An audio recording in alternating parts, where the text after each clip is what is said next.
સ્વામિના હરે સ્વામિના હરે પંચાળાનું પાંચમું વચનામૃત માની અને નિર્માનીપણું ક્યાં સારું।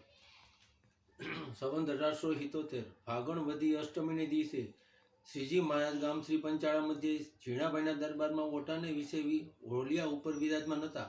ધોળો ફેસ પહેર્યો હતો અને ગરમ પોષની રાતી ડગલી પહેરી હતી।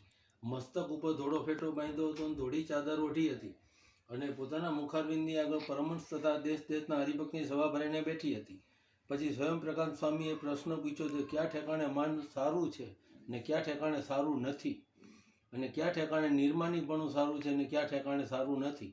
પછી શ્રીજી મહારાજ બોલ્યા, સત્સંગનો દ્રોહી હોય અને પરમેશ્વરને મોટા સંતનું ઘસાતું બોલતો હોય તેની આગળ તો માન રાખવું તે જ સારું છે, અને ઘસાતું બોલે ત્યારે તેને તીખા બાણ જેવું વચન મારવું અને વિમુખની પેઠે નિર્માની થવું નહીં તે જ રૂડું છે, અને ભગવાનને ભગવાનના સંતની આગળ તો જે માન રાખવું તે જ સારું નથી, અને તેની આગળ તો માન મૂકીને દાસાનું દાસ થઈ અને નિર્માનીપણે વર્તવું તે જ રૂડું છે। ઇતિ વચનામૃતમ ગઢડા પંચાળાનું પાંચમું થયું। સહજાન સ્વામી મહારાજની જય।